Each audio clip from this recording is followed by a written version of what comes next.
Hello out there in cryptocurrency land. Welcome back to Real Crypto, where we take the markets one leg at a time while keeping the market cycle in mind. And just to get the particulars out of the way, if you guys want to sign up for our Slack channel, you can do so here on the front page of the website. And if you're interested in the Power Hour service that I offer, go ahead and click on the services section over here. All right, on to the charts, ladies and gentlemen. So I want to talk today about Bitcoin, a little bit of the larger picture for Bitcoin, maybe what could be bullish, what could be bearish. Now, all scenarios from here, in my opinion, do lead to the upside. I think we get bullish in time. I've actually been bullish on the market since we broke up here at the latter part of July. If you zoom out here, we do have a very broad wedge pennant triangle shape that formed in Bitcoin. And the good thing is we're currently living above that level, which is excellent.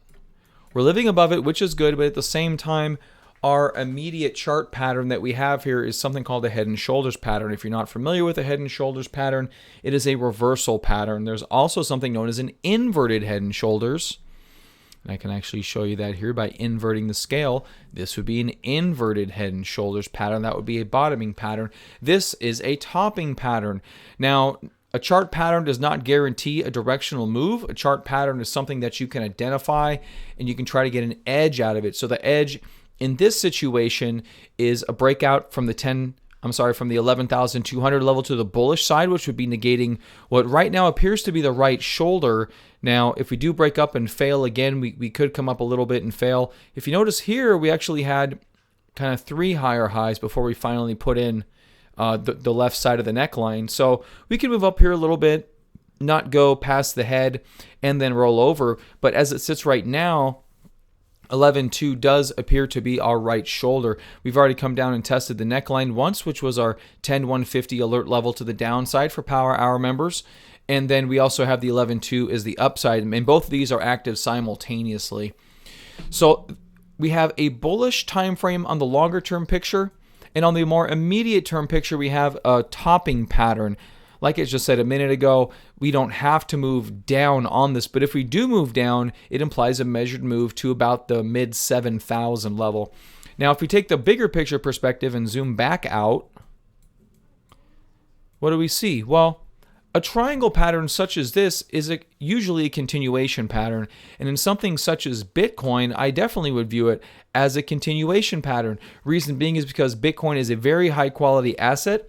It is arguably the most quality cryptocurrency, and it should have inflation to it, at least inflation in the price.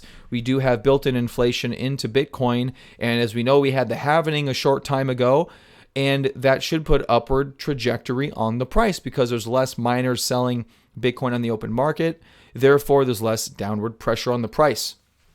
Now, I'm not going to go into all the prior halvings, but as we know, Bitcoin has been going up and up over the years. We can zoom out here, and I mean it's pretty obvious. Bitcoin is in a general uptrend, and we've just been in this sideways consolidation, similar to how we were in a sideways consolidation over here. So longer term, I mean, I'm really bullish on Bitcoin. I do think Bitcoin is fine. I think there's really nothing wrong with it in the longer term, and even in the intermediate term. Probably thinking like 6 months, I think we'll be around this level. Even if we drop back down, we'll likely be able to come back up relatively quickly. And I think it'll be a huge non-issue, to be honest with you. But in the immediate term time frame, what we have is the head and shoulders pattern. So if you're concerned about a move of basically 30% lower, maybe a little bit more from here, yeah, it's right about 30%. So if you're concerned with a 30% down move in BTC, you have an option to back out, go cash, and you have a couple different opportunities to get into the market. We have the breakout from 11,200. If we do turn bullish, if we do turn bearish, you can look for an entry at a lower level. And right now in the Power Hour, that's what we're looking for. That's what we're waiting for. We're waiting for the market to kind of sort itself out. And these are the type of market environments where we've been discussing in the show lately how you don't want to be too active.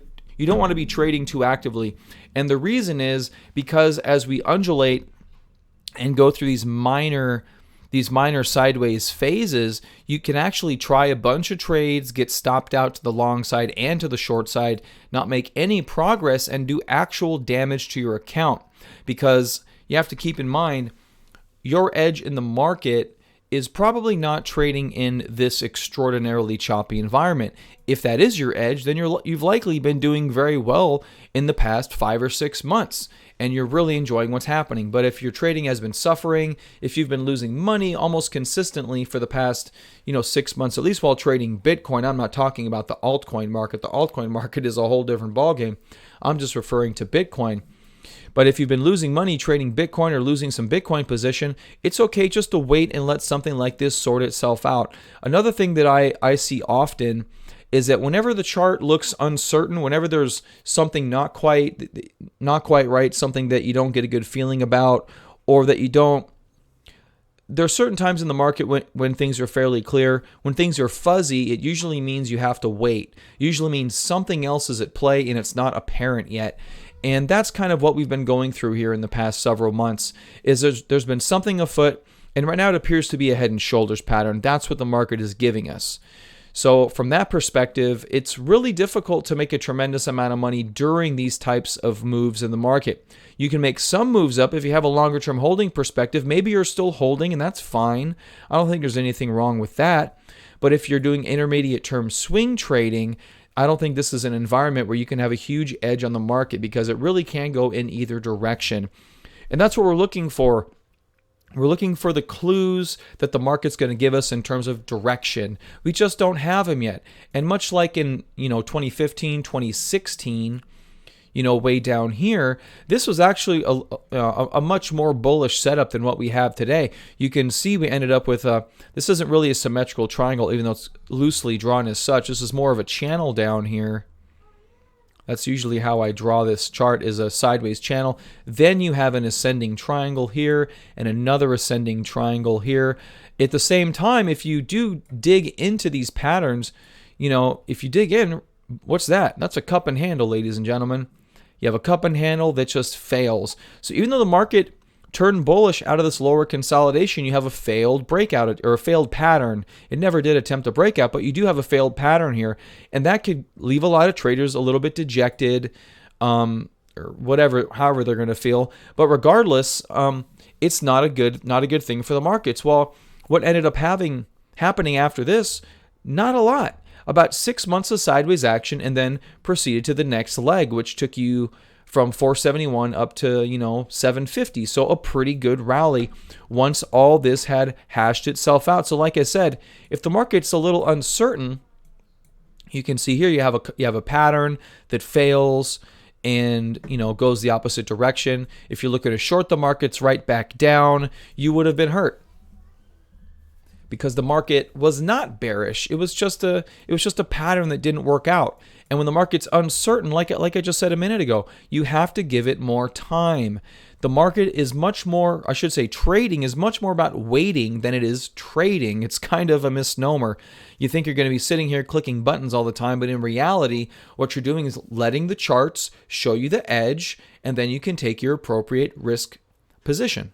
And that's how trading works. It's really that simple. You can do that on a minute-to-minute basis, on a day-to-day basis, a week-to-week basis, on an hourly chart. I mean, whatever the case may be for you and your particular style of trading. But you're going to be waiting much more often than you're going to be trading. But even when you're waiting, that's still trading. You're still in the game. It's kind of like, okay, so I have this strategy at roulette. I'm not going to go super deep into it, but in a nutshell, I play the bottom three, the 3-to-1 odds for the different rows on the roulette table. And after about 10 times of one of those three not hitting, I start doubling my bets. In a nutshell, that's the strategy. It works relatively well. Okay, I have seen roulette tables go on and not hit for 20 to 30 times, even 40 times before. So, it's just statistics. Anything can happen. But when I'm sitting there at the roulette table waiting for those 10 trades, I'm just sitting there and everyone's kind of looking at me funny. And that's fine, because everyone's throwing their bet out on whatever they feel like doing, right? You are legitimately gambling. I am at a casino. Well, trading is not gambling, and you are not at a casino, okay? It's not what it is. You have the opportunity to sit here and wait for your statistical edge on the market. So let it show itself. Let it show itself, ladies and gentlemen. So I'll leave you with one last thing here from a technical perspective. We just saw a cup and handle in early 2016 fail, but not make new lows. We actually saw it consolidate for 6 months. Well, what if this head and shoulders pattern fails to go lower and then just goes sideways and then curls back up or even rolls back over? What do you lose by waiting? I don't think you lose a lot. I don't think you lose a lot at all. I think what you do by waiting is actually give yourself the confidence in the direction of the market. Now, if you're a person that just believes that Bitcoin's going up from here, there's not much that I'm going to say or anyone else is going to say to sway you from that perspective, likely.